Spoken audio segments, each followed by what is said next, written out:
The bass was vibrating through the floor, deep enough that I could feel it in my ribs. Red lights kept flashing across the dance floor, slow, pulsing, and every time they passed over us, I could see exactly how close we were standing. Too close. One woman was dancing behind me.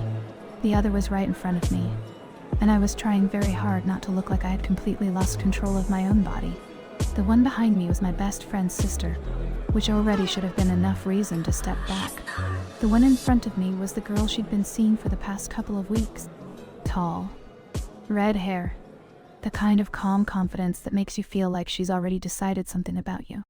And somehow, both of them had decided to pull me into the middle of their night. My best friend was at home. Sick. Trusting me. And instead of sitting on the couch with her like I promised, I was standing in a crowded bar while her sister's hand slid around my waist. I told myself it was just the music. Just the drinks. Just the heat of the room pressing people together. But then the girl in front of me, the one with the green eyes, leaned closer. Close enough that I could smell the sharp sweetness of whatever she was drinking. Close enough that our bodies brushed when she moved. And when she smiled at me, slow, knowing, I realized something that made my pulse jump so hard I had to swallow. They weren't just dancing with me. They were testing me. The worst part? The alcohol in my blood wasn't helping me resist. It was pushing me forward. My best friend had warned me about her sister. She laughed when she said it. Like it was a joke. Like it wasn't serious. But standing there between them, one behind me, one in front of me, I finally understood what she meant. Her sister didn't just flirt. She pulled people into situations they didn't know how to escape. And the girl she'd been seeing, she looked like she enjoyed watching that happen. I could still walk away. I knew that. I should have walked away. But then the music slowed for a moment, and the sister's fingers tightened slightly against my waist while the redhead in front of me tilted her head and said, almost casually, "So, which one of us are you nervous about?"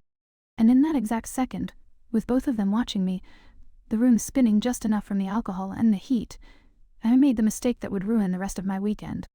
I stayed. I should have stayed on campus that weekend. I know that now. But at the time, it felt like the easiest decision in the world. Just 2 days away from the noise of the dorms. 2 days studying somewhere quiet. 2 days pretending my life was more organized than it actually was. And Zoe insisted. "It'll be easier," she told me over the phone Thursday night. "My parents' place is empty most of the time anyway. We'll actually get work done." I remember sitting on the edge of my dorm bed, laptop open, notes spread everywhere, my roommate blasting music in the next room. The idea of quiet sounded like oxygen. So I said yes. I should have asked one more question. Who else was going to be there? But I didn't. Because Zoe had been my best friend since freshman year, and trusting her felt automatic. It always had. The house sat near the edge of a quiet coastal neighborhood in California, the kind of place where the air always smells faintly like salt and warm wood. I noticed the smell the moment we walked inside. That mix of ocean breeze and polished floors. The living room was wide and open, sunlight pouring through tall windows that looked out toward a strip of trees swaying lazily in the afternoon wind. Zoe tossed her backpack onto the couch. "See," she said, stretching her arms over her head. Way better than campus. I had to admit she was right. No loud neighbors. No people arguing in hallways. No doors slamming every 10 minutes. Just quiet. The kind of quiet that makes you feel like time is slowing down. We spread our books across the long dining table, laptops open, chargers snaking across the polished wood. For the next couple of hours, everything felt normal. Typing. Highlighting. Occasional complaining about professors. The mundane rhythm of 2 college students trying to convince themselves they had their lives under control. And for a while, that rhythm held. Until I heard footsteps upstairs. Not Zoe's. Slower. Measured. The kind of footsteps that carry a quiet confidence. I glanced up automatically. Zoe noticed. "Oh," she said casually, barely looking away from her laptop. "That's probably Stacy." I knew the name. Of course I did. I'd seen her 100 times through Zoe's phone screen. Photos from beach trips. Office parties. Random selfies with people I didn't recognize. Stacy Monroe. Zoe's older sister. The one who had already graduated. The one who somehow already had a job in Silicon Valley while the rest of us were still drowning in exams and internships. Zoe once described her in a way that stuck with me. She's the kind of person who walks into a room and immediately starts breaking rules no one else even notices. At the time, I thought she was exaggerating. Sisters usually did. Still, I felt something tighten in my chest when the footsteps reached the stairs. I don't know why. Maybe curiosity. Maybe something else. The staircase curved gently toward the living room, and a moment later she appeared at the bottom step. And the first thing I noticed wasn't what she looked like. It was the way she moved. Calm. Unhurried. Like the house belonged to her in a way it never quite belonged to anyone else. Her hair was slightly messy, like she had just finished a long video call or leaned back in a chair for too long. Dark jeans. A loose button-up shirt. Barefoot tight. She stopped halfway between the stairs and the kitchen, noticing me sitting at the table. For a brief second our eyes met. Just a second. But something about the way she looked at me felt deliberate. Not flirtatious. Not exactly. Just aware. Like she was cataloging the moment. Then she smiled slightly and looked at Zoe. "You must be Ivy." Her voice was warmer than I expected. I nodded. "Yeah." Zoe waved a hand lazily toward me. "My academic partner in suffering." Stacy laughed softly. "I'll try not to interrupt the suffering too much." She crossed the room toward the kitchen, pouring herself a glass of water. I told myself to go back to my notes, but my eyes kept drifting toward her. Not because she was doing anything dramatic. Just small things. The way she leaned against the counter while scrolling through her phone. The way her fingers tapped lightly against the glass while she drank. The quiet confidence in her posture. Zoe wasn't exaggerating. People like Stacy didn't demand attention. They simply existed in a way that made attention unavoidable. After a few minutes, she glanced over her shoulder again. "You guys planning to study all weekend?" "That's the plan," Zoe groaned. Stacy tilted her head slightly. "That sounds miserable." "We have midterms," I said. She looked at me again. A longer look this time. Then she smiled in a way that felt faintly mischievous. "Well," she said lightly, "if you two survive tonight, maybe tomorrow we'll drag you somewhere more interesting." Zoe rolled her eyes. "Please ignore her." But I noticed something. Something small. When Stacy turned back toward the counter, the corner of her mouth lifted again. Like she already knew something the rest of us didn't. The rest of the afternoon passed quietly. Pages turning. Keys tapping. Coffee reheated twice. At some point the sunlight shifted across the floor, stretching longer shadows through the living room. Stacy mostly stayed upstairs after that. "Working," Zoe said. "Remote meetings. Tech company chaos." Occasionally we heard her walking across the floor above us. Each time I caught myself listening. Which was ridiculous. I barely knew her. Still, there was something about the energy of the house now. A subtle awareness. Like another presence had changed the atmosphere in ways I couldn't quite name. Around early evening, Zoe stretched and closed her laptop. My brain is done. Mine wasn't far behind. We ordered takeout. A small Thai place down the street. The smell of noodles and basil filled the kitchen while we ate at the counter. Halfway through dinner, Zoe casually mentioned something that made my fork pause midair. "Oh, by the way," she said, glancing at her phone, "Stacy might have someone over later." I blinked. "Someone?" She shrugged. "Yeah, the girl she's been seeing." The way she said it sounded casual, but there was a faint trace of amusement in her voice. "Seeing?" I asked. Zoe snorted softly. "I mean, as close to seeing someone as Stacy gets." I frowned slightly. "What does that mean?" Zoe leaned back against the counter, folding her arms. "My sister doesn't really do relationships." The way she said it carried years of observation. "She does phases." That sounds ominous. It is. She smiled. Then her expression shifted slightly. More serious. "Just don't let her drag you into anything weird." I laughed. Why would she drag me into anything? Zoe gave me a look. The kind best friends give when they know you better than you know yourself. She has a talent for pulling people into situations. Situations. The word lingered strangely in my mind. I shook my head. "I think I'll survive one weekend." Zoe smirked. "Sure." Then she added lightly, "Just be careful around my sister." She said it like a joke, but something about the way she held my gaze for a moment longer made the warning feel slightly more real than she intended. Later that night, as we cleaned up the kitchen, headlights swept briefly across the living room windows. A car pulling into the driveway. Zoe glanced toward the front door. That's probably her. Her. The girl Stacy was seeing. For some reason, my pulse ticked up slightly, which made no sense.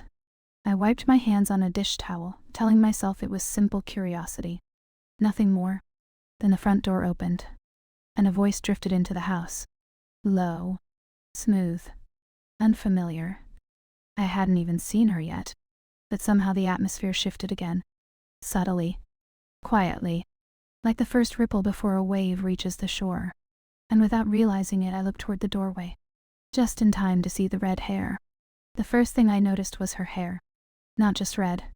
Not the kind people casually call red when they really mean brown with copper in the light.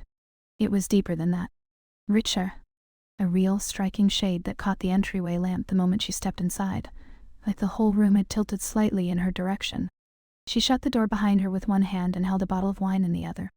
And I understood, immediately, why Zoe had called her beautiful before I ever asked. She was. Not in a loud way. Not in a look-at-me way. More dangerous than that. She was the kind of beautiful that stayed calm because it already knew it was being looked at. Stacy appeared from the hallway just a second later, and something in her face changed when she saw her. It wasn't dramatic. No sudden smile, no movie-style reunion, no obvious shift that anyone could point at. It was smaller than that. Quieter. But I saw it. That almost smile again. That awareness. Like the room had just given her exactly what she was expecting. Nadia, Zoe said before I could say anything, as if I needed the confirmation. Nadia glanced toward us, and for a moment her eyes settled on me before they moved away again. Green. Sharper than I expected. Not cold exactly. Just observant. Precise. Hi, she said. Her voice was low, smooth, and touched with something I couldn't fully place until she said a few more words. A soft accent. Not thick. Not theatrical. Just enough to make ordinary sentences sound more deliberate than they should have. Hi, I said back, trying not to sound as caught off guard as I suddenly felt. Stacy reached for the wine bottle, her fingers brushing Nadia's knuckles in a way that should have meant nothing. But it didn't feel like nothing. Come in, she said, and there was a quiet familiarity in her voice that made it instantly clear Nadia had been there before. More than once. Zoe caught my eye for half a second, and lifted one eyebrow. I looked away before she could read too much on my face, even though I wasn't fully sure what there was to read. We'd just finished cleaning the kitchen. There were still takeout containers stacked near the sink, my open notebook on the counter, Zoe's phone charging by the fruit bowl. Real life was still right there in front of us. Basil and soy sauce lingering in the air. The dishwasher humming softly. The kind of details that should have made the whole evening feel ordinary. Instead, all I could feel was the strange shift in the room. Like something had quietly started. Stacy handed the bottle to me without warning. Would you open this? The question itself was harmless. But I wasn't expecting it, and when I reached for the bottle, our fingers brushed for the briefest second. Warm skin. Nothing else. Still, the contact sent a quick, unwanted pulse through me. I told myself it was just surprise. Just proximity. Just the fact that Stacy had a way of looking directly at you, like she expected you to hold up under it. Sure, I said, and my voice came out steadier than I felt. I found the corkscrew in a drawer while the three of them drifted into the kitchen. Zoe leaned against the counter. Nadia set her bag down on one of the stools. Stacy moved around the room like she had done this exact thing 100 times before, reaching for glasses, turning on a softer lamp over the sink, lowering the brightness in a way that made the whole kitchen feel warmer. More intimate. I hated that word the moment it formed in my mind. I mean, no. Not hated. Distrusted. Because there was no reason for me to experience any of this that way. This was my best friend's house. I was here to study. Her sister was having someone over. That was normal. None of it had anything to do with me. And yet my body had already started betraying me in small, humiliating ways. The strange awareness under my skin. The way my breath kept changing every time Stacy crossed too near me. Too close, I thought. Before I even realized I was thinking it. I got the bottle open and handed it back. Stacy poured 4 glasses without asking whether I wanted one. Zoe took hers immediately. I deserve this, she said. I've been reading the same paragraph for 20 minutes. Nadia smiled faintly. That sounds painful. It is. We all laughed lightly, and for a few minutes the conversation stayed easy. Safe. Classes. Work. Traffic. A professor Zoe hated. Some absurd story from Stacy's office about a man who had apparently tried to explain Stacy's own project to her in a meeting and gotten politely destroyed for it. That part made Nadia laugh. Not loudly. Just enough to make me look at her. And then she looked at me at the exact same time. It lasted maybe a second. Maybe less. But it was long enough that I had to glance down at my glass afterward, annoyed by how aware I suddenly felt of my own posture, my own mouth, my own hands resting against the stem. I barely knew this woman. So why did it feel like I'd just stepped into some conversation that had nothing to do with words? The outside world kept moving like none of this mattered. A car passed somewhere outside. The dishwasher clicked into a new cycle. Zoe's phone buzzed against the counter and lit up with a message she ignored. Everything normal. And right in the middle of that normal rhythm, something under the surface kept tightening. At one point, Stacy leaned past me to grab a napkin from the holder near the stove. And her perfume, or maybe shampoo, something warm and clean with a sharper edge under it, caught in the air around me. It shouldn't have done anything. It did. I went still for half a second. Just still. Long enough to notice it. Long enough to resent it. Then I forced myself to move again, took a sip of wine, and focused on Zoe while she complained about a group project. That should have been enough to reset me. It wasn't. Because once I noticed the way Stacy and Nadia were with each other, I couldn't stop noticing. Not touch, exactly. Not at first. But those almost invisible signs that tell you two people already have a private language. The way Nadia looked toward Stacy before answering certain questions, as if checking whether she wanted to speak first. The way Stacy passed her a glass without asking. The way Nadia rested 2 fingers lightly against the counter, and Stacy's hand landed near them a few seconds later. Not touching, not quite, but aware. So aware. It made me feel like I was watching something I wasn't supposed to understand. And somehow that made me want to understand it more. That was the part I didn't like. Not because it was wrong to notice chemistry. Anyone would have noticed it. They were both beautiful. They were both the kind of women people turn their heads for without meaning to. No, what unsettled me was more specific than that. It was the fact that every time they looked at each other, my body reacted like I had been pulled a tiny inch too far forward. Like I was standing at the edge of something without admitting it. Zoe stood up first. I'm changing into actual clothes, she announced. If I stay in these sweatpants any longer, I'll stop being a person. You say that like it hasn't already happened, Stacy said. Zoe flipped her off on the way upstairs. The second she disappeared, the room changed. Not wildly. Not dramatically. Just enough. 3 of us now. The kitchen suddenly feeling a little bigger and a little quieter at the same time. I took another sip of wine, mostly so I'd have something to do with my hands. Nadia looked toward the staircase for a moment, then back at me. So, she said, you and Zoe study every weekend. I shook my head. Not like this. Usually we just stay on campus. And this was her idea? Completely. Nadia's mouth curved slightly. Of course it was. There was something in the way she said it that made me smile back despite myself. You know that tone means something. It means, she said, glancing toward the hallway where Stacy had gone to grab something from the living room. Your friend likes creating circumstances and then acting innocent about them. I let out a soft laugh. That sounds accurate. Then Stacy came back into the room, and for some reason I became suddenly aware that I had been having a private exchange with the woman she'd been seeing. Not inappropriate. Not even close.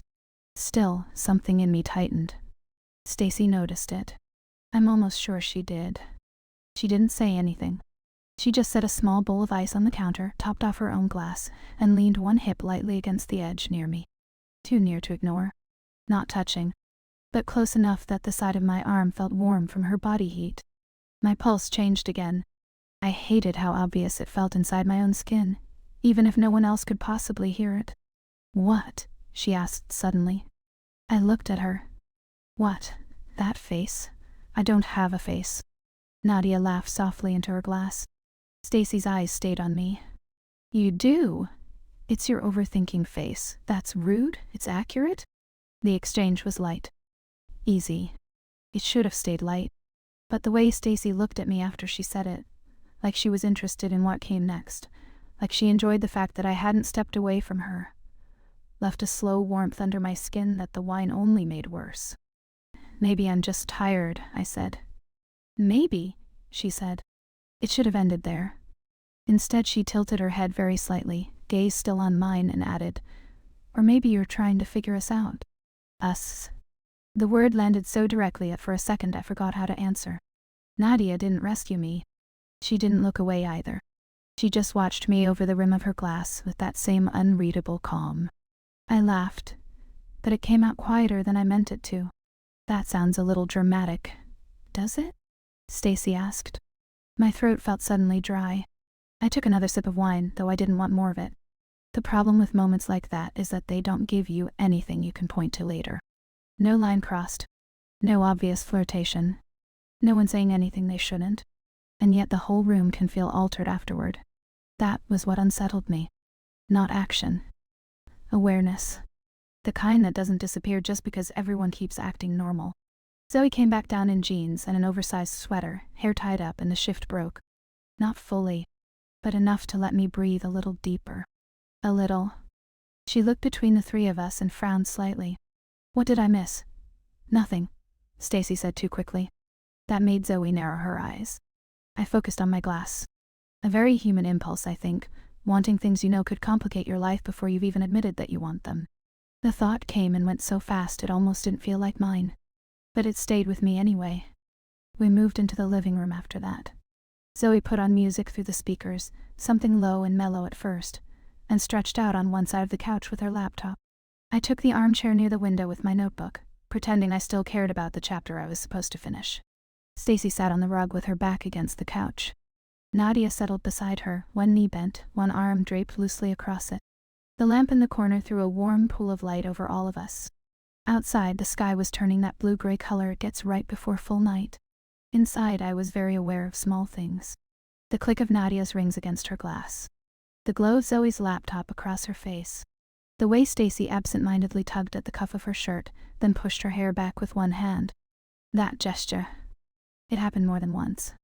A small thing, but somehow intimate. Familiar.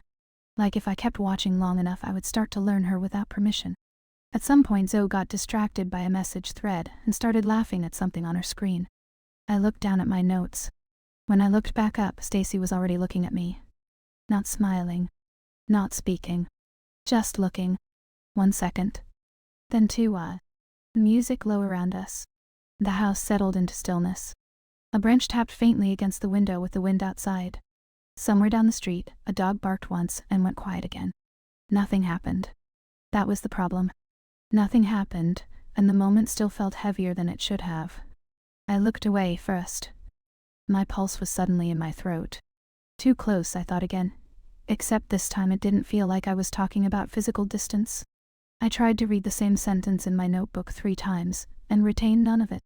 I could feel the wine warming my blood. Not enough to make me reckless. Not even enough to make me loose. Just enough to soften the edges of restraint and make every glance feel like it lasted a little longer than it did.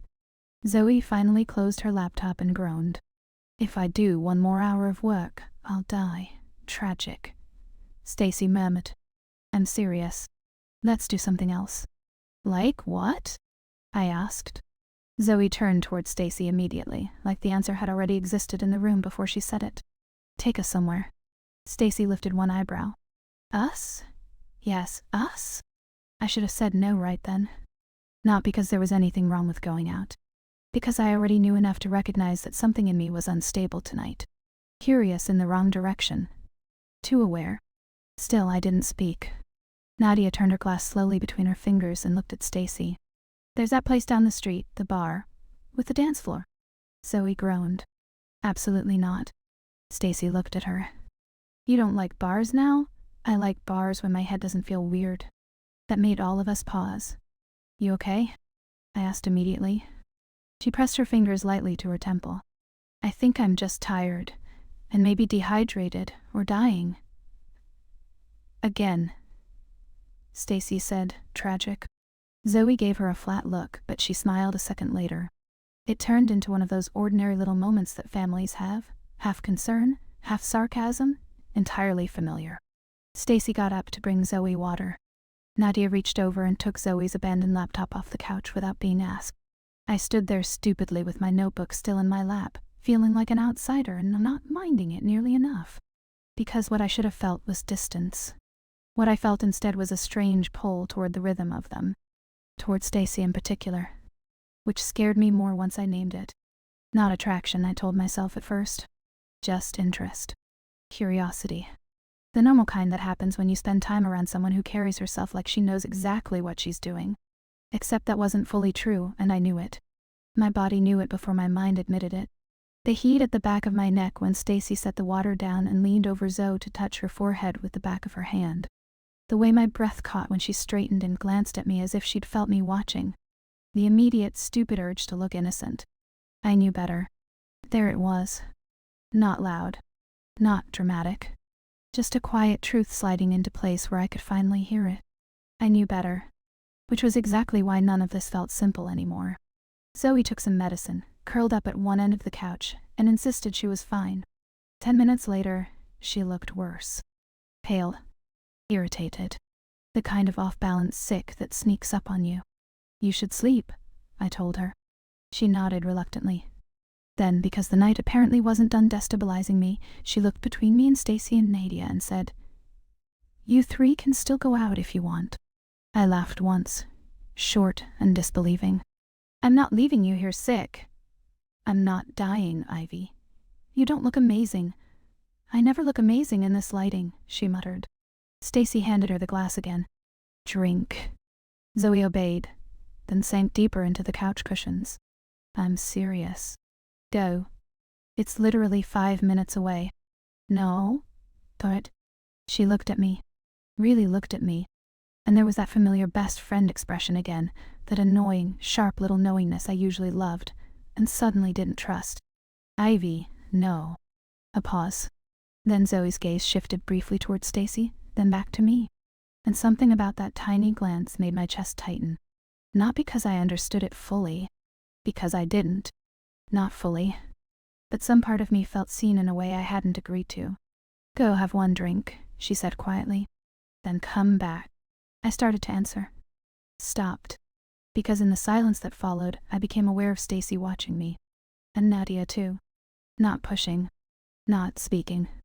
Just waiting. The whole outside world kept moving while I sat there with my thoughts suddenly tangled around choices that should have been easy. A motorcycle passed out on the main road. Wind moved through the trees outside the glass. The lamp flickered once and held steady. Somewhere upstairs, one of the old pipes clicked in the wall. Normal sounds. Normal house. Normal night. And yet it felt like I was standing much closer to the edge of something than I had been an hour ago. Not because anyone had crossed a line. Because I could feel the line now. I could feel exactly where it was. And I had the unsettling sense that if I wasn't careful, I was going to stop pretending not to see it. I looked at Zoe again. Then at Stacy. Then, against my better judgment, at Nadia.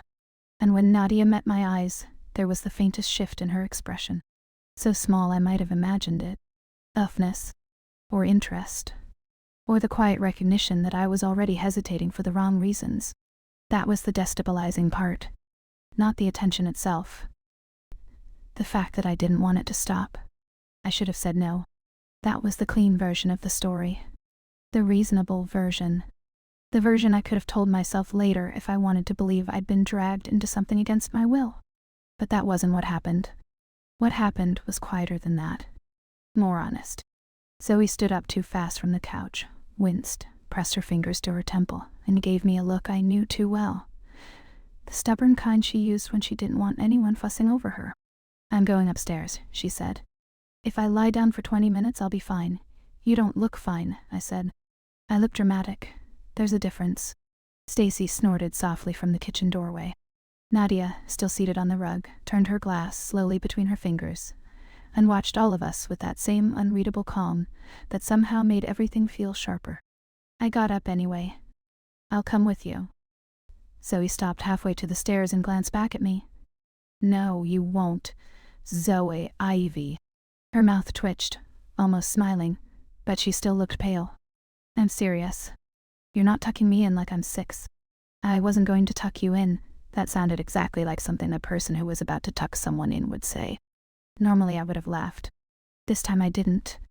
Because what unsettled me wasn't just that she looked sick. It was the strange current running underneath the whole room now. The one I could feel every time Stacy moved. Every time Nadia's eyes landed on me, every time I became too aware of myself in relation to them. Too close. The phrase came back the way a bruise does when you press it. I crossed the living room anyway and stopped in front of Zoe. Then I'm at least walking you upstairs. For a second she just looked at me. Then her gaze flicked over my shoulder, briefly, towards Stacy and Nadia. Something almost amused passed across her face. Or maybe it was something more complicated than amusement. Something I couldn't read fast enough before it disappeared. Fine, she said. I followed her upstairs, the wood steps giving a soft creak under our feet. The hallway smelled faintly like clean laundry and whatever hand soap her parents kept in the upstairs bathroom. Something citrusy, too expensive to buy as a college student. When she reached her room, she paused in the doorway and turned toward me. You look tense. I folded my arms. You look sick. I am sick. That doesn't mean I'm not right. She leaned one shoulder against the doorframe and studied me in a way that immediately made me wary. Zoe had always been like that. Funny until she wasn't. Casual until the moment she noticed something real. Then she could become uncomfortably precise. What? I asked. Nothing. That's not true. She exhaled through her nose, looked down for a second, then back at me. Just. If you go out, don't stay long. The wording caught me off guard. If. Not if they go out. If you go out. Why are you saying it like that? Like what? Like it's my decision. Her expression changed just slightly. Not enough that I could have explained it afterward. Just a small shift around the eyes. A quiet knowingness I didn't want from her right then. Because it is, she said. The answer was simple. Too simple. I stared at her a second longer than I meant to. She softened a little. I'm not trying to be weird. That almost made me laugh, because she was being weird in the most specific, unbearable way possible. You already are, maybe. She tucked a strand of hair behind her ear and sighed. Look, I just mean, Stacy can be a lot. A lot. That should have felt harmless. Sister complaining about sister. Nothing more. But something in me sharpened around it anyway. You say that like I'm in danger. Zoe gave me a tired half-smile. I think everyone's a little in danger around Stacy. The sentence should have been ridiculous. Instead it landed exactly where it wasn't supposed to. Good night, I said, because I didn't trust myself to keep standing there. She nodded, then before I could leave, added quietly, just don't do anything you'll hate yourself for tomorrow. That stopped me. Not because of what she meant. Because I wasn't sure what she meant. Or maybe I was, and that was worse. I looked back at her. What exactly do you think is going to happen tonight? She held my gaze for a moment, then shook her head like she was too tired to answer honestly, even if she wanted to.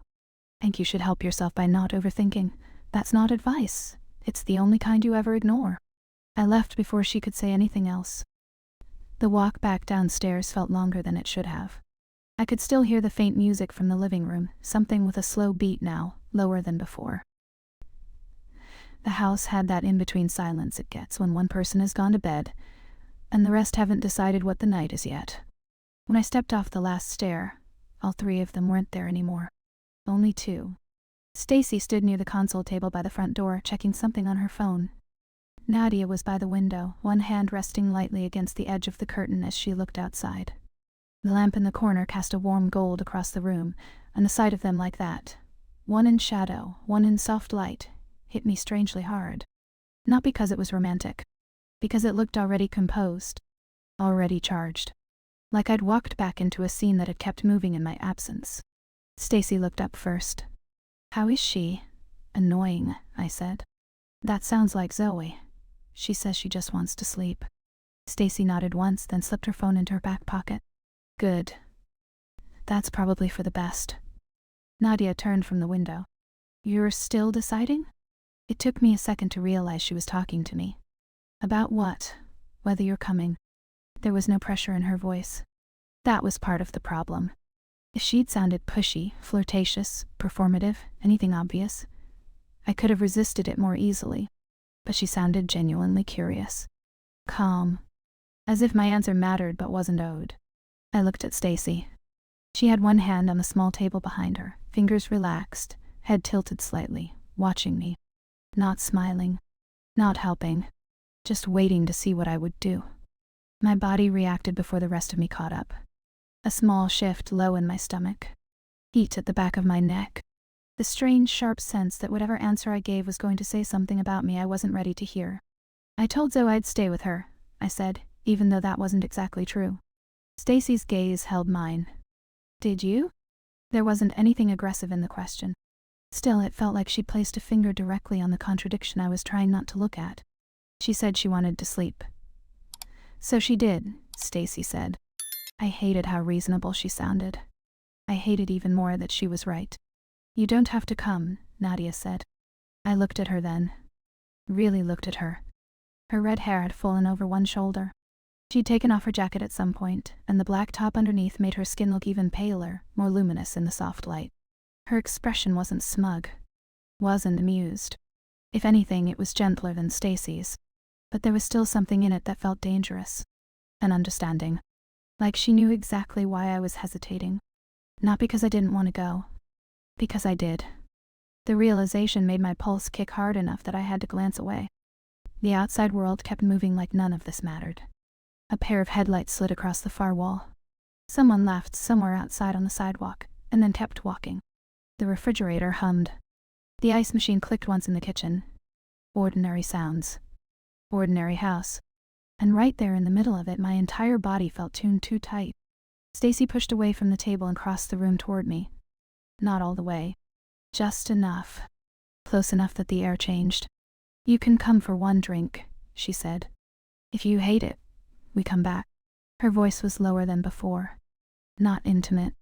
Not openly anything. But it reached me too directly. I should have focused on the offer.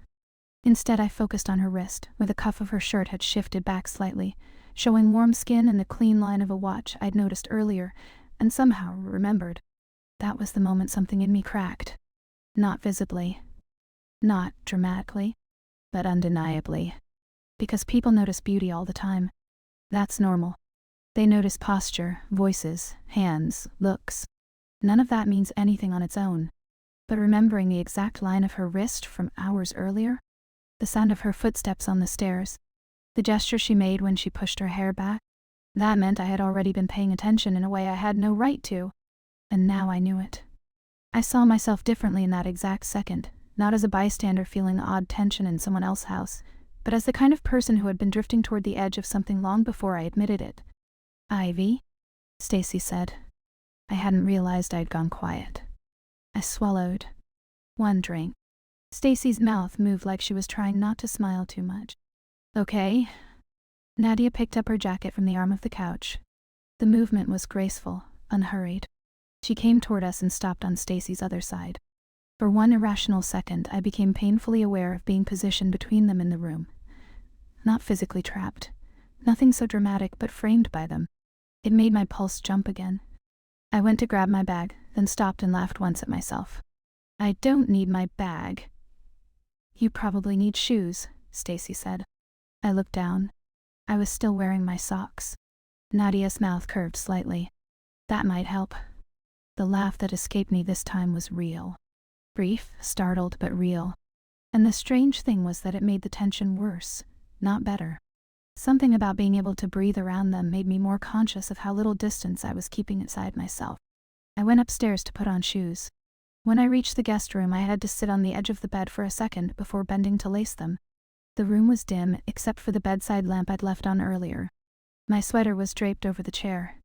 One of my textbooks lay open face down on the desk, abandoned mid-paragraph. My water bottle stood beside it, half full. A little ring of condensation dried onto the wood. Micro-details of a normal night. And in the middle of them I sat there with my hands resting uselessly on my knees because my body didn't feel normal anymore. My skin felt too alert. My thoughts kept sliding backward and sideways at once. Stacy in the kitchen saying, "Maybe you're trying to figure us out." Nadia by the window asking whether I was coming. Zoe in the hallway telling me not to do anything I'd hate myself for tomorrow. That last one landed harder now. Because there was a line hidden inside it that none of us had spoken aloud. Not yet. She was my best friend. Stacy was her sister. That should have simplified everything. Instead, it made everything murkier because the risk wasn't abstract. It had a face, a history, 1,000 ordinary shared moments. Library coffee, midnight takeout, finals week breakdowns. The kind of friendship you don't treat carelessly. And yet, there I was, heart beating too fast in a guest room, getting ready to go out with her sister and the woman her sister was involved with. Was I really about to complicate everything for one night that hadn't even happened yet? The question dropped into me so cleanly it left me still. I didn't answer it. I couldn't. Because deep down I already knew the worst part. It wasn't about one night. Not entirely. It was about the fact that something in me had already leaned. I laced my shoes too tight, had to redo one of them, and when I stood up I caught my own reflection in the dark window. I looked almost exactly the same. And not the same at all. That unsettled me more than anything. I went back downstairs. Stacy and Nadia were waiting near the front door now. The living room lights had been dimmed further. Someone had turned off the speaker, and the sudden absence of music made the house feel almost intimate in a way I didn't trust. Stacy looked at me first, then lower, taking in the shoes. Much better. Thank you for that critical guidance. I do what I can. Nadia opened the door before either of us could say anything else. Cool air moved into the house at once, carrying the smell of salt and night blooming something from a nearby yard. The neighborhood was quiet in that California way that never feels fully asleep. Distant tires, a dog barking once, wind in the trees, the soft electrical hum of porch lights along the street. The bar was close enough to walk. I learned that about 10 seconds later, when Stacy locked the front door behind us and pointed down the block. 5 minutes, she said. Zoe wasn't exaggerating. She usually does, Stacy said. We started walking. Nadia was on my right. Stacy on my left. Again that framed feeling. Again, that too-aware shift inside me that made the whole sidewalk feel narrower than it was. No one touched me. No one even brushed me. Still, every few steps I became conscious of where they were in relation to me. The sound of their footsteps. The shape of their shadows moving in and out of the streetlights. The scent of Stacy's perfume whenever the wind pushed it the right way. The sharper sweetness of whatever Nadia had been drinking earlier, still faint on her breath when she spoke. So, Nadia said after a block, how long have you and Zoe known each other? Since freshman year. She ever warn you about us? The question was light, but it hit with the exact force of something not light at all. I turned my head before I could stop myself. Nadia was looking ahead, not at me. Stacy on my other side had gone very still. That stillness said more than any reaction would have. I tried to laugh it off. About you, specifically. Nadia's mouth curved a little. Either one of us.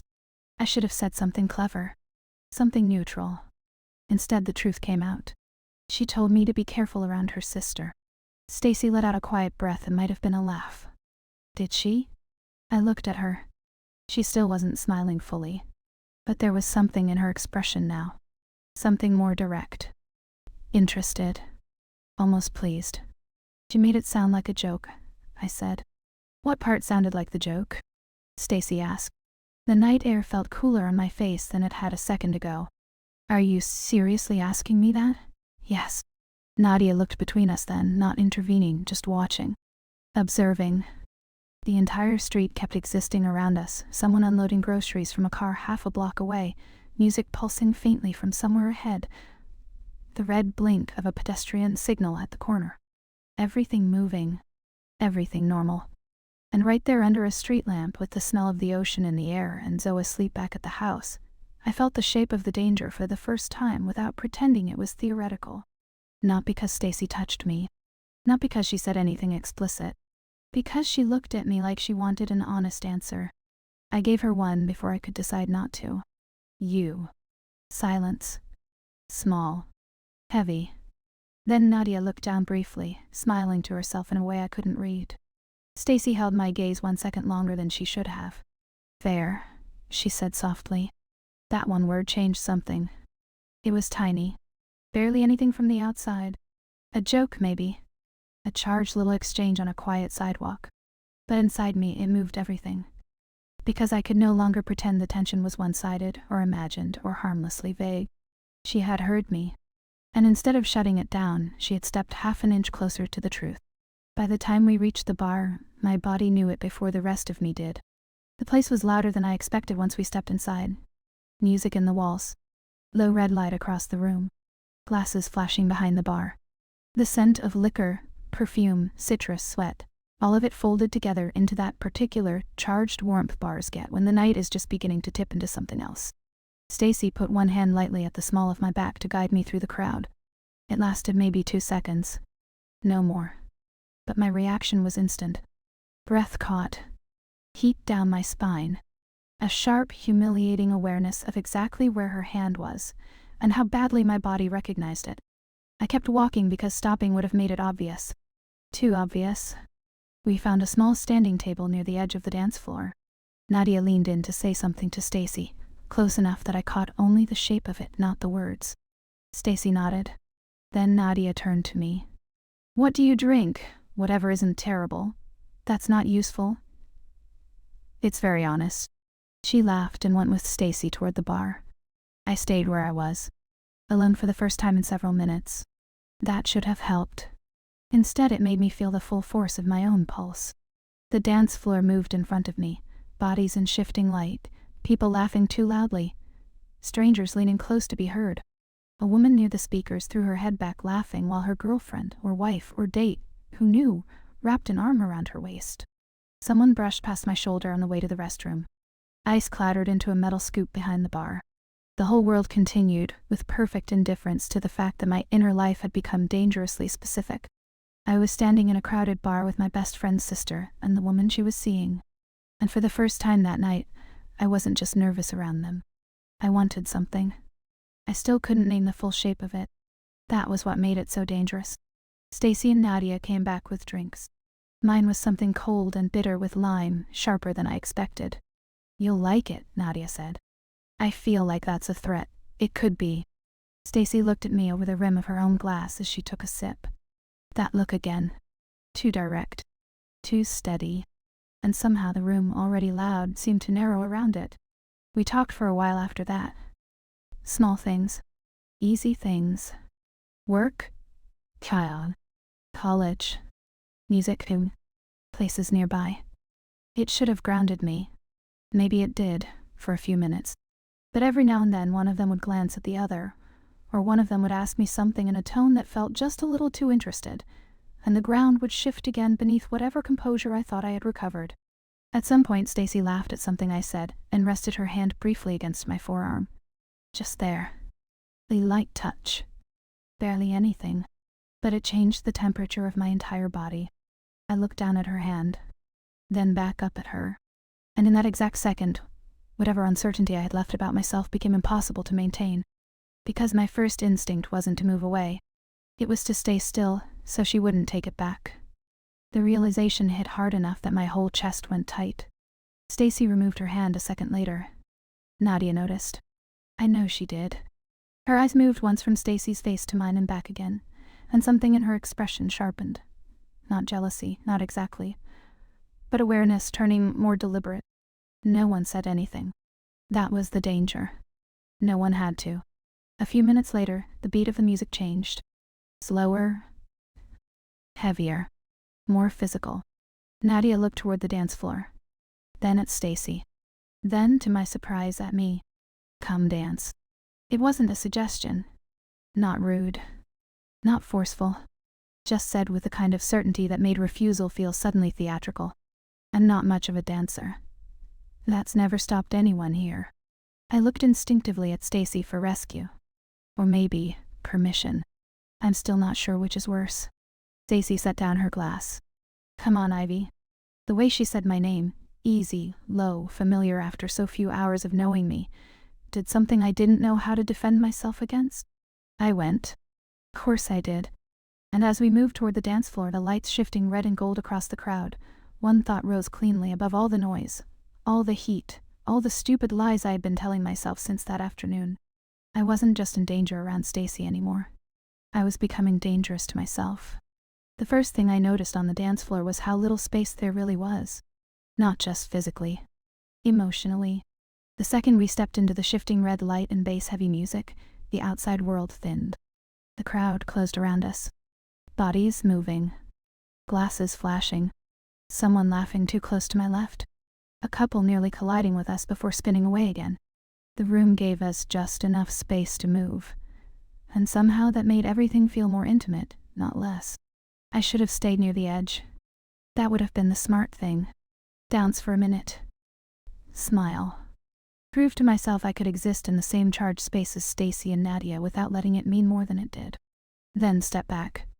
Finish my drink. Go home before anything inside me tipped too far. But the problem with that plan was simple. By then, something in me had already tipped. Not fully. Not beyond control. Just enough that every decision I made now carried a strange extra weight, like I was no longer choosing only for the version of myself I'd been that morning. Nadia moved first. Not dramatically.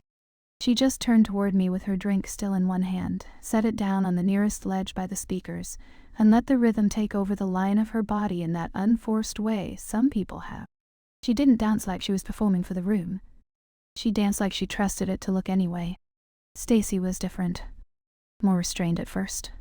One hand in the pocket of her jeans, shoulders loose, moving with the beat like she didn't need to prove she belonged there. And me, I stood there for half a second too long, suddenly aware of my own hands, my own hips, the stupid self-consciousness of being watched by two women I had already spent too much time thinking about. Then Nadia smiled at me, slowly, not kind enough to be harmless. And Stacy said close to my ear because of the music, "Relax." Her voice brushed my skin harder than the sound around us. I looked at her, too directly. She was already watching me with that same infuriating calm she'd had all night, like she could see the exact place where my composure thinned and found it interesting. "I am relaxed," I said. She lifted one eyebrow. "You keep saying things your body disagrees with." I almost laughed. Almost. Because she was right, and hearing her say it so plainly made my pulse jump again. I turned away before she could see too much in my face and let the music carry me into movement. At first it was nothing. Just dancing. Just three women in a crowded bar, close enough that strangers might glance over and assume any number of things that had nothing to do with truth. But then the distance shifted. One song ended. Another started. Slower underneath the beat. Heavier. Nadia drifted closer first. Not touching. Just close enough that when she turned, the warmth from her skin reached me before any contact did. Her eyes stayed on mine for a second too long. She moved with a kind of measured confidence that doesn't ask for attention because it expects response instead. I gave it. That was the problem. Not recklessly. Not all at once. But enough. Enough that when I moved with her, our bodies aligned for one brief second, and my breath changed before I could hide it. She noticed. Of course she noticed. The corner of her mouth moved like she almost smiled, and then she turned slightly, her shoulder brushing mine in a way that could still be called accidental if I wanted to lie to myself. I did want to lie to myself. I just couldn't do it convincingly anymore. Stacy was behind me now. Not fully behind me, not trapping me, not touching me, nothing like that. Just present in a way that made my whole body hyper-aware of its own outline. The rhythm in the room deepened, passed through the floor. Heat under my skin. The bitter lime taste of the drink still on my tongue. Someone somewhere shouted the chorus to a song I didn't know. Light flashed red across Stacy's face and then was gone. For a few seconds nothing happened. Nothing except breath. Movement. The charged stillness inside motion. Nadia looked at me. Then past me. Then back again. And somehow that tiny shift in her focus made me aware that I was no longer dancing with one woman at a time. I was inside something shared. My body reacted before the thought fully formed. A hot, sharp awareness ran low through me so suddenly I had to swallow against it. I should have stepped back. Instead I stayed where I was. Too close. There it was again. Not just the phrase. The feeling. Like I had crossed into a space where the air itself carried implication. Nadia leaned in enough that I could hear her when she spoke. "You're still thinking too much." I tried to answer lightly. "You say that like it's optional. It is." I laughed once, but it came out softer than I meant it to. Because behind me, somewhere near my shoulder, Stacy's hand settled at my waist. It wasn't sudden. That made it worse. Not a grab. Not a possessive move. Just the quiet placement of warm fingers against the side of my body, as if she were giving me something stable to orient around. The contact lasted maybe 2 seconds before she eased back again. But my entire body lit up around it. I went still in a way no one else would have noticed. My breath caught. Heat rose straight up the back of my neck. And in the exact same second, the wrist sharpened so hard inside me, it almost felt sober. Zoe was at home. Zoe had trusted me. Zoe had looked me in the face and told me not to do anything I'd hate myself for tomorrow. And there I was, on a dance floor with her sister's hand at my waist, reacting like I'd been waiting for it. Was I really standing here wanting more when I already knew exactly whose life this could complicate first? I didn't answer the question. I couldn't. Because the worst part was that even as the thought hit me, something underneath it was already leaning forward. The song changed again. Nadia stepped back a little, just enough to look at me more clearly. Her hair caught the light like dark copper for a second. She tilted her head, gaze moving over my face in a way that felt almost clinical if it hadn't been so warm. Then she did something small that changed everything. She reached up and tucked a loose strand of my hair behind my ear. That was it. Nothing more. No drama. No audience. No line crossed so clearly I could point at it later and say there was the moment. And yet I felt it everywhere. Skin first. Then pulse. Then that frightening interior drop, like my body had accepted the touch before my mind even had the chance to object. I looked at her. She was close enough now that I could smell the clean sharpness of her perfume beneath the sweetness of her drink. Close enough that her voice, when she spoke, felt like it belonged to my space and not the room. You don't have to be scared of every good idea. The sentence should have sounded playful. Instead it landed like a test. Because I didn't know if she meant the dance floor. The night. Her. Stacy. All of it. Before I could decide what to say, Stacy moved back into my line of vision. Not interrupting exactly. Just re-entering the space with the kind of easy confidence that made everything feel coordinated, even if no one had said a word. Her eyes went briefly to Nadia's hand, then to my face. That look passed between them again. That private understanding. Except this time it didn't feel like I was outside it. It felt like I was being drawn into it. The realization made my stomach turn over in a way that was not fear and not fear either. I took a step back on instinct. Not away from them entirely. Just enough to breathe. The bar kept moving around us. A server squeezed past with a tray of drinks. Someone bumped my shoulder and uttered a quick apology. A woman near the center of the floor was kissing her date with the kind of total disregard people only earn after midnight. The world had not stopped for my internal collapse. It almost never does. Stacy noticed the step back. She didn't call it out. Didn't pressure me. She just leaned in close enough for me to hear her over the music and said, "Want water?" The gentleness of it almost undid me more than the flirtation had. I nodded. The three of us stepped off the floor.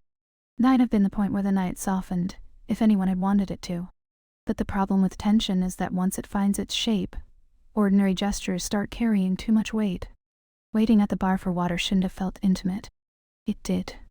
Stacy stood beside me, one arm resting on the wood while she flagged down the bartender. Nadia leaned against the counter on my other side, watching the room in that quiet, composed way of hers. I was framed between them again, and even without contact I could feel the heat of their presence on either side of me.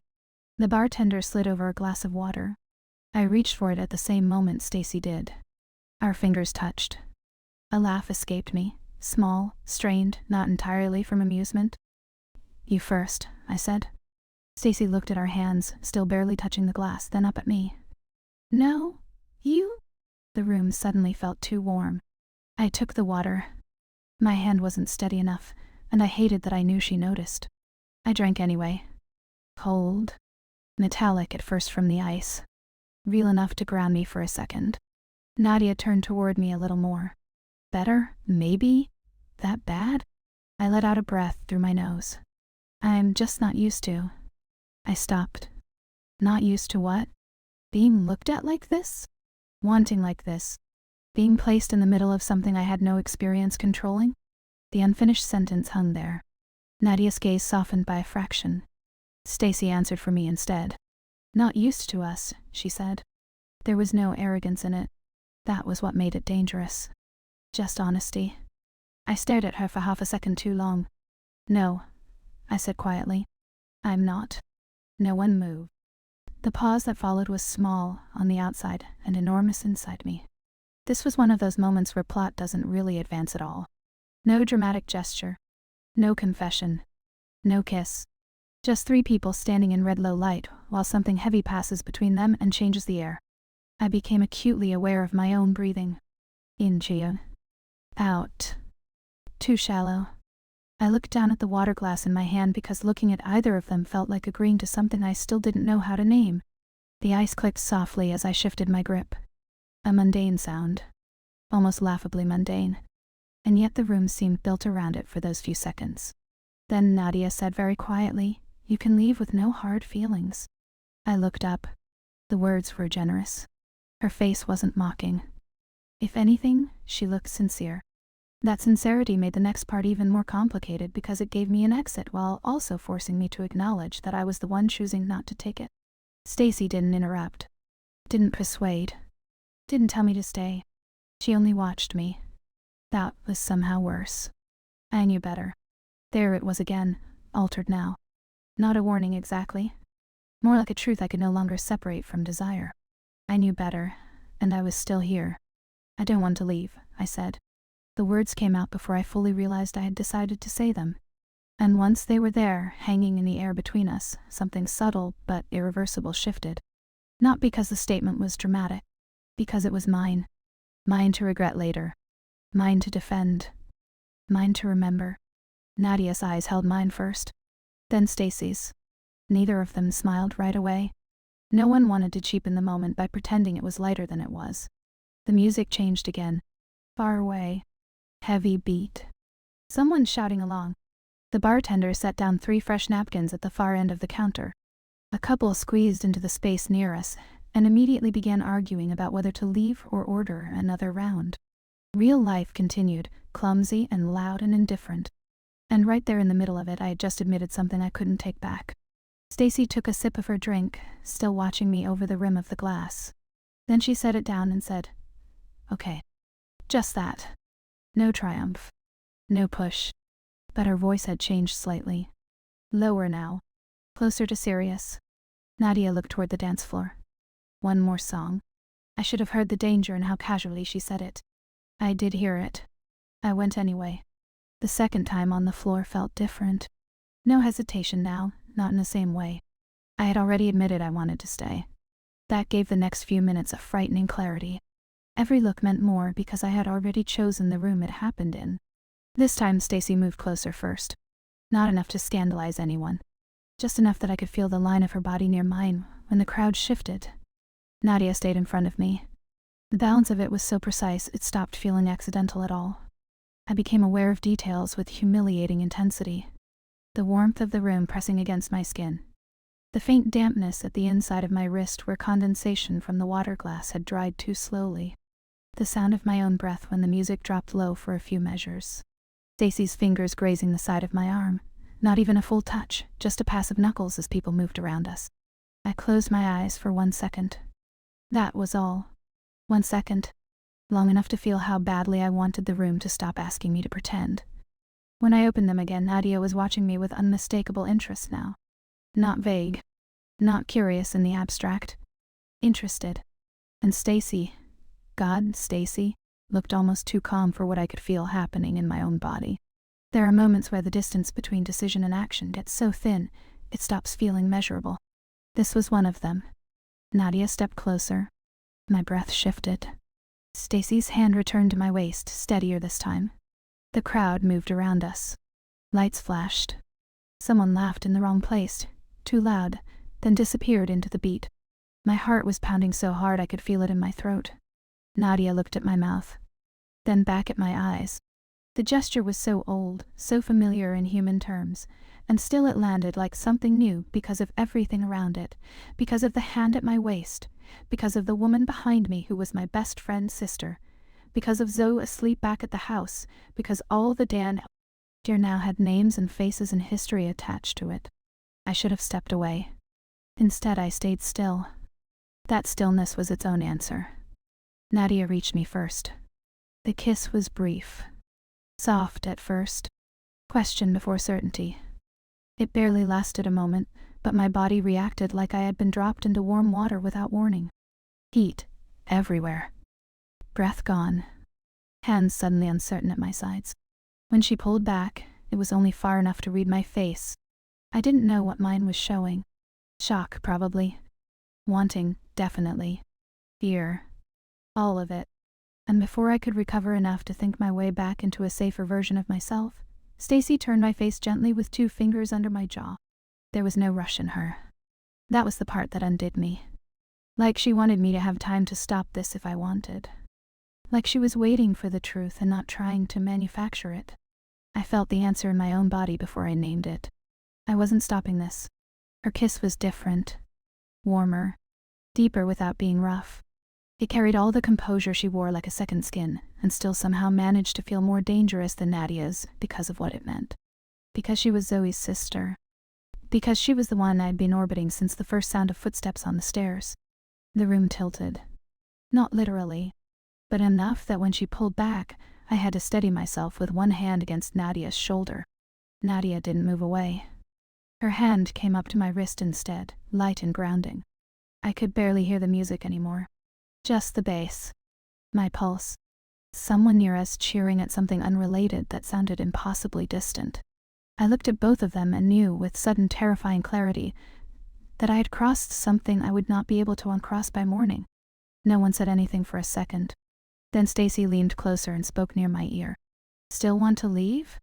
That should have annoyed me. Instead, a helpless, breathless laugh slipped out of me because the answer was already written everywhere. My face, my body, the fact that I was still standing between them after both kisses, as if leaving had become conceptually ridiculous. No, I said. My voice sounded unlike mine.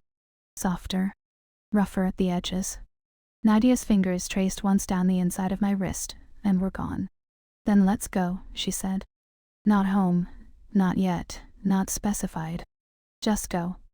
And somehow I understood immediately.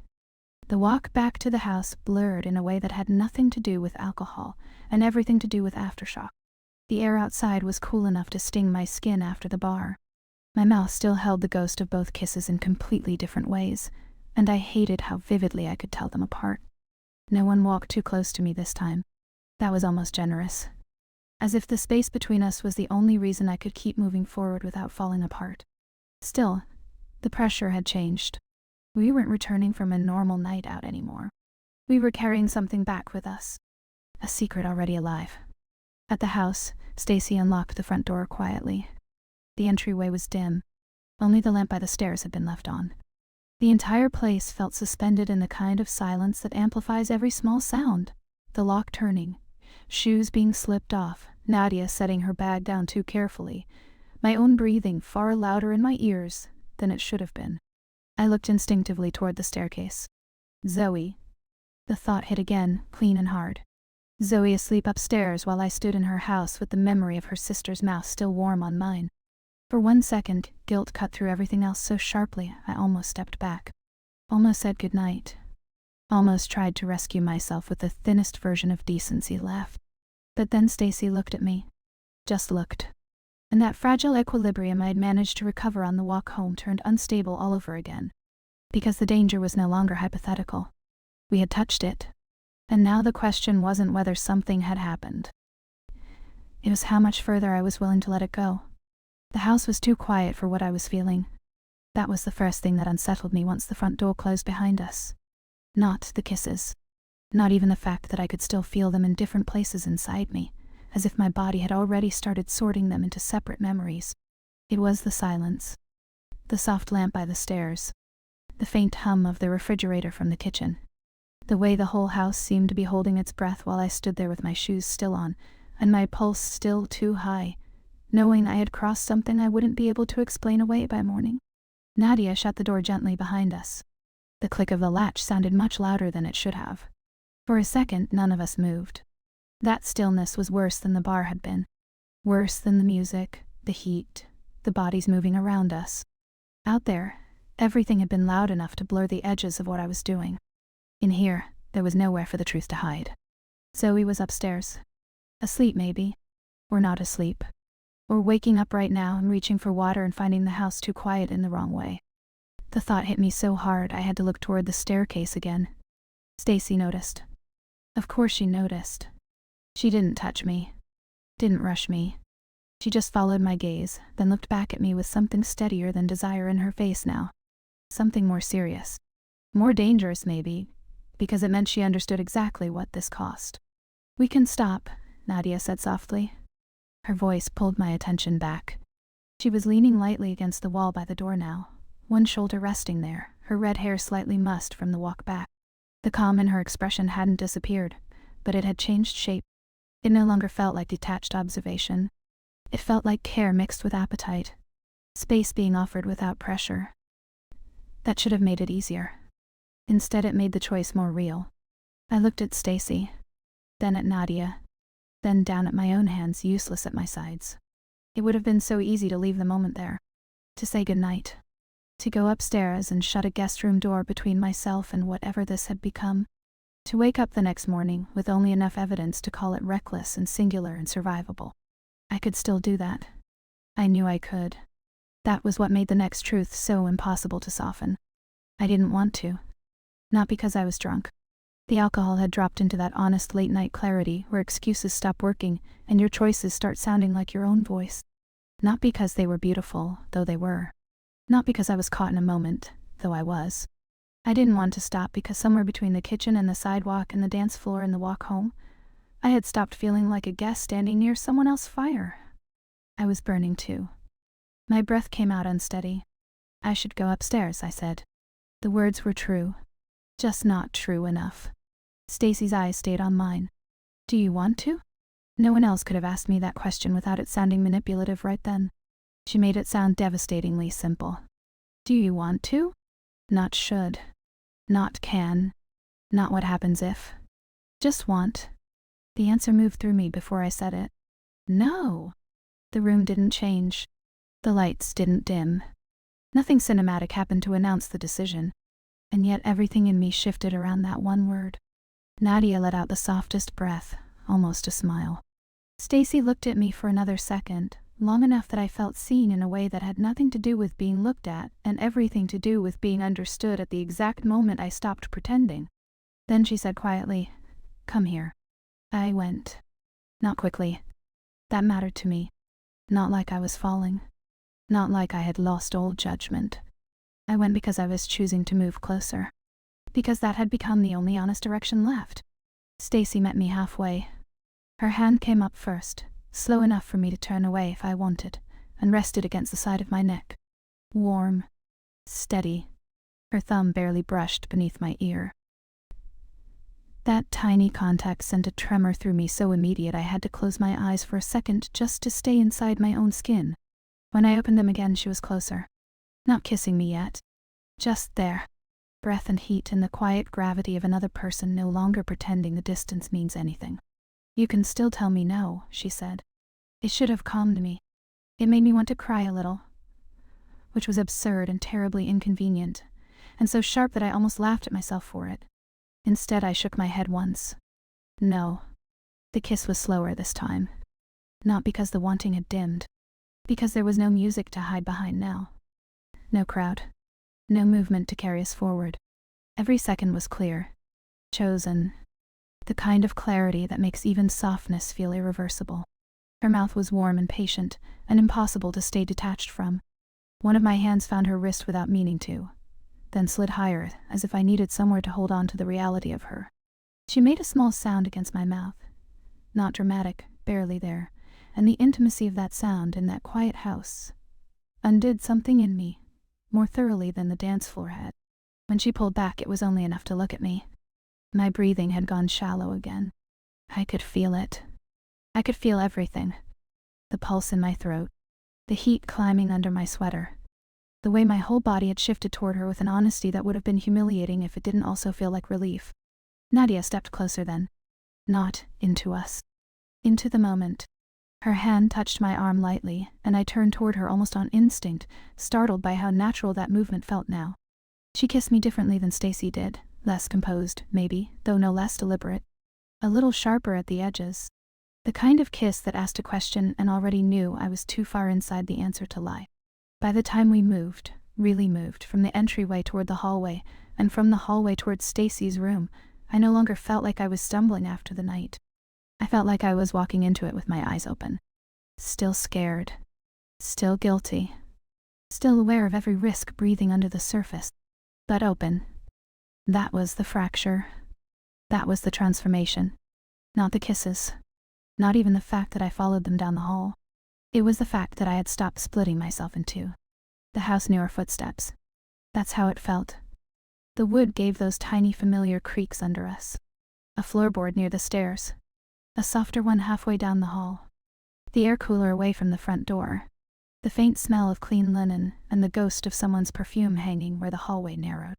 When I passed Zoe's door, my chest tightened so sharply I almost stopped. I did stop, actually.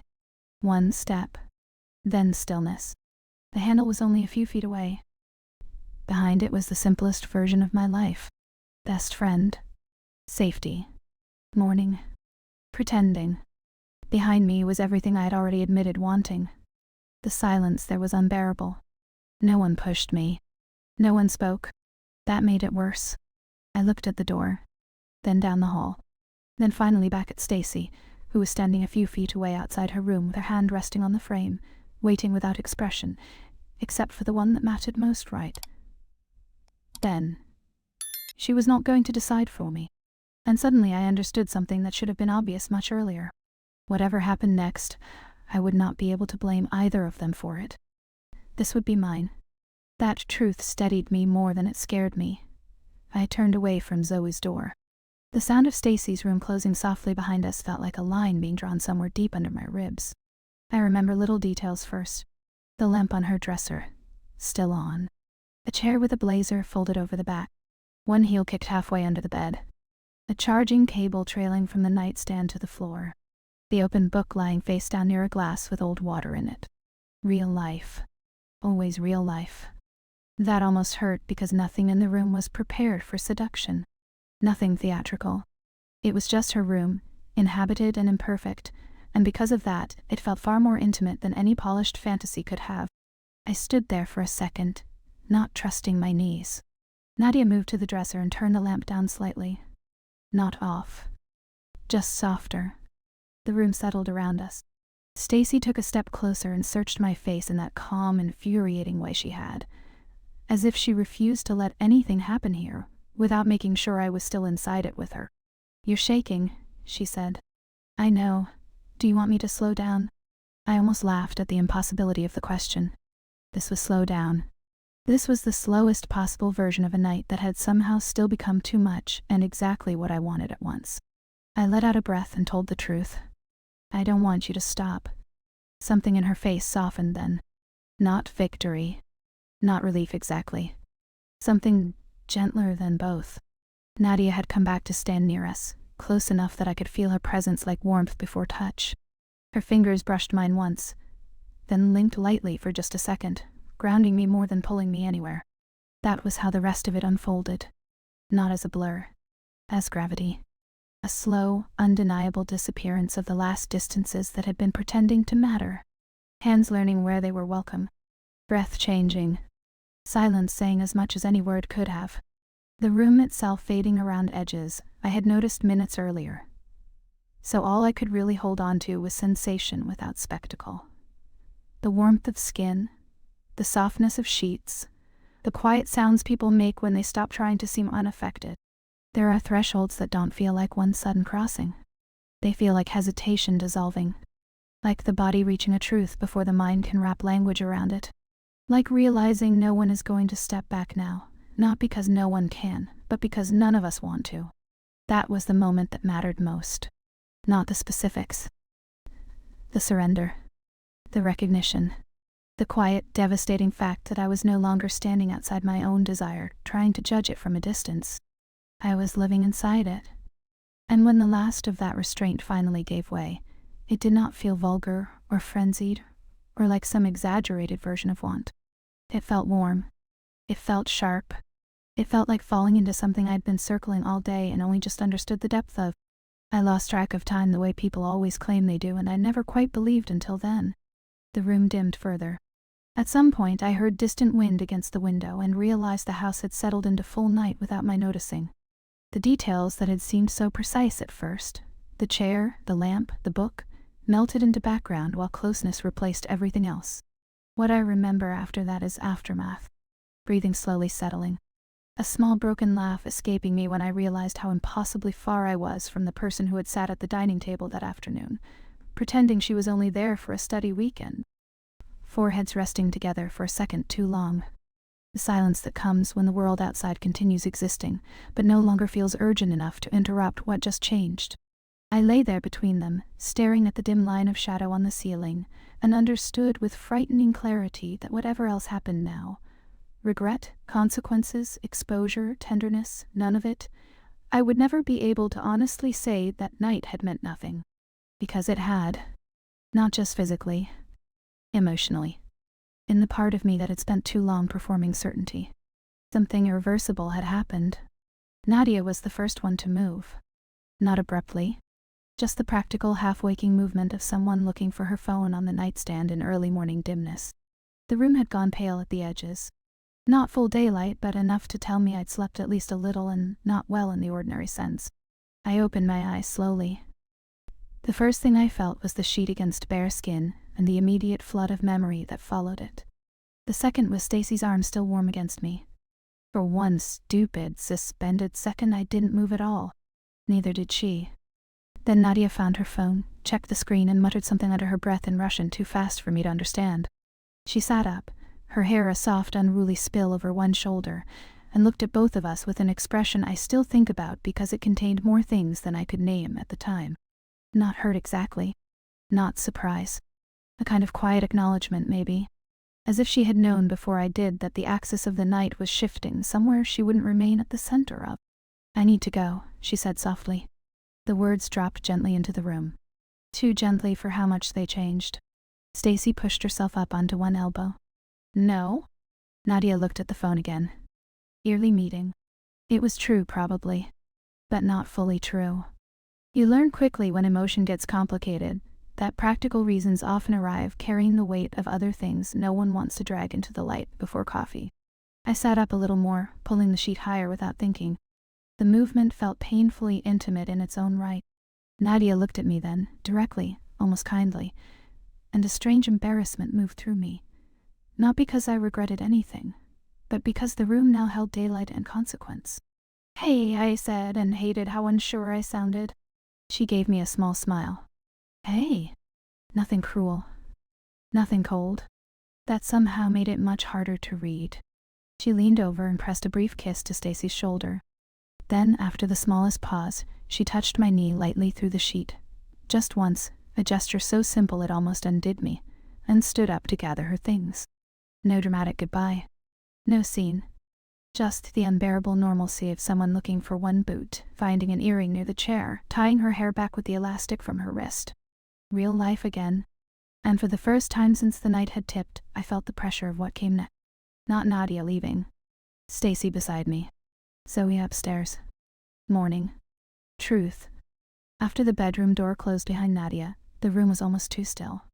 I looked at the line of the door, then at the pillow where her hair had been a minute earlier, then finally at Stacy.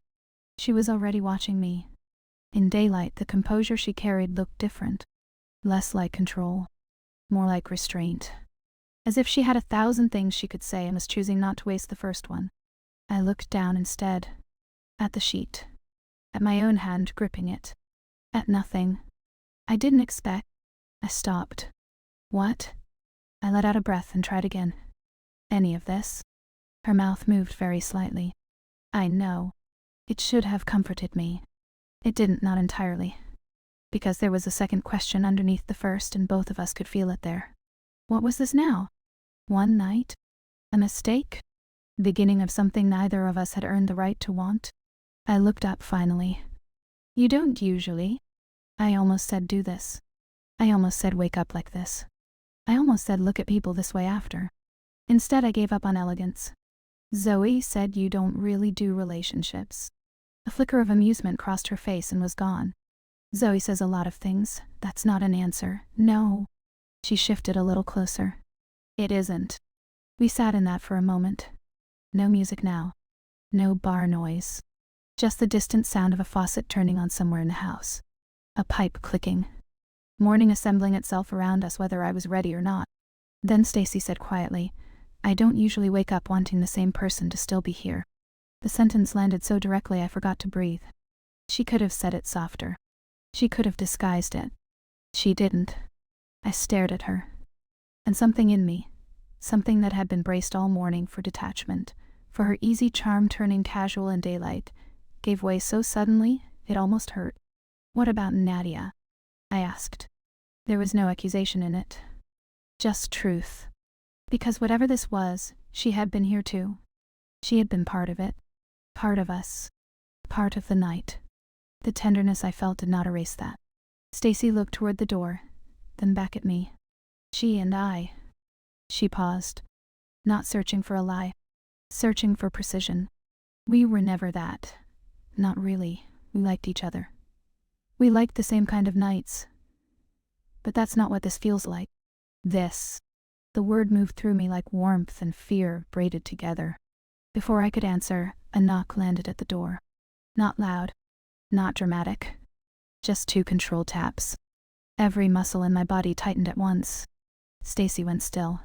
The room itself seemed to narrow. Another knock. Then Zoe's voice, drier than sleep usually makes it. Are either of you going to tell me why my best friend is not in the guest room? No one spoke for half a second. Then Stacy exhaled once, low under her breath, and swung her legs off the bed. No, I said too fast. She looked at me. My pulse was in my throat. My hands had gone cold. And yet some part of me already knew there was no version of this where I let her take the first hit alone. I'll do it, I said. Are you sure? Absolutely not. Yes. Getting dressed felt surreal in that small, panicked way mornings after emotional earthquakes often do. Jeans found, sweater pulled on inside out first, and corrected with clumsy fingers, hair dragged back badly. Stacy got dressed too, quieter than I was, watching me now and then as if trying to decide whether to step in and help, or let me hold on to the one thing I still had left. Agency. When I opened the door, Zoe was leaning against the hallway wall with her arms crossed. She looked less furious than I expected. That somehow scared me more. Her gaze moved over me first, then over my shoulder into the room, then to Stacy, who had stopped a few feet behind me. And there it was. The moment truth stops being theoretical. No speeches. No dramatic reveal. Just 3 people in a hallway full of morning light pretending not to hear the exact shape of what had happened. Zoe straightened slowly. So, she said. I opened my mouth. Nothing came out. For all the things I'd been able to admit to myself in the dark, daylight demanded a different kind of courage. I'm sorry, I said finally. Zoe looked at me for a long second. Do you want me to tell you which part? That one hit. Hard. Because the answer was everything. Her sister. Her house. The secrecy. The fact that I had walked past her door. And underneath all of it, the part that mattered most. I had crossed into something that included her life without asking permission first. I didn't mean for this to happen like this, I said. That's not exactly comforting, I know. She looked tired more than angry then. Tired and sharp in equal measure. Did you sleep with my sister? The bluntness of it brought heat straight into my face. I could have dodged. I didn't. Yes. Silence.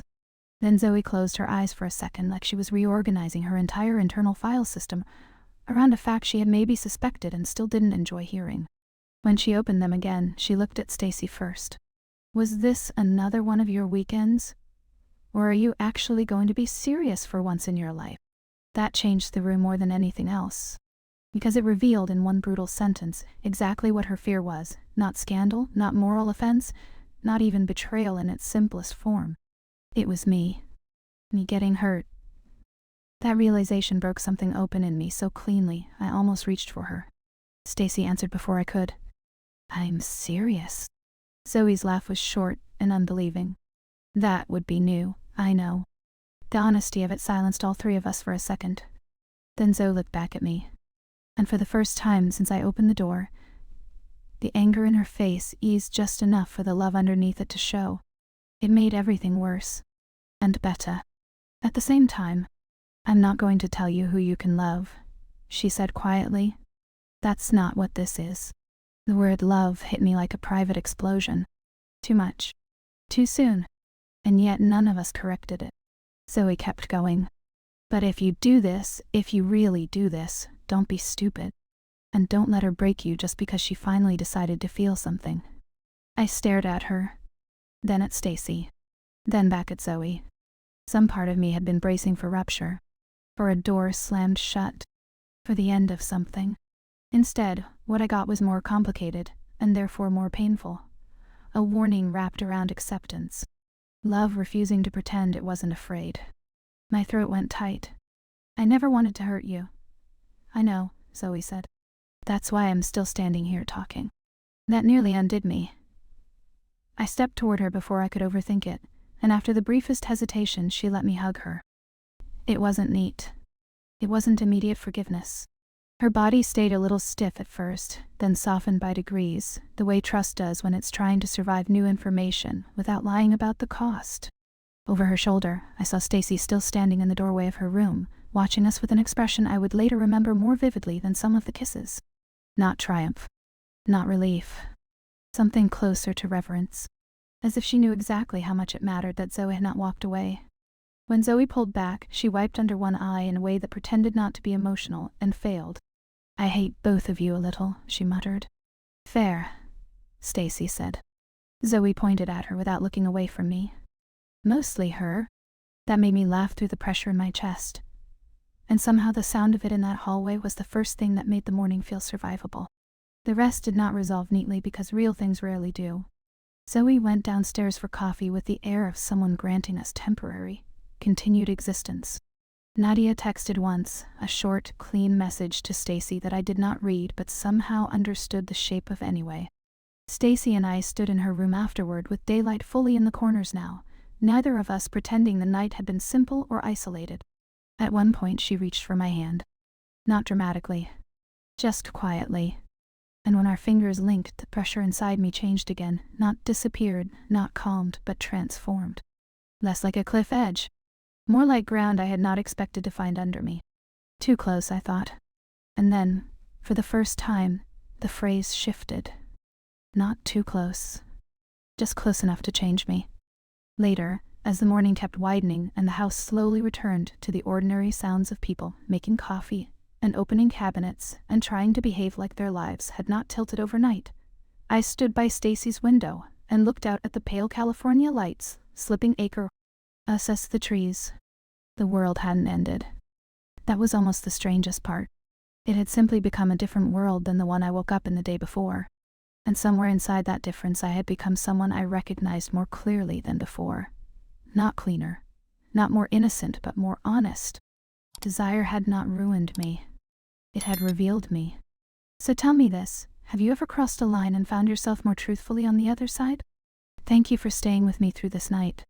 If the confession stayed with you, leave your thoughts in the comments, and stay close for the next story.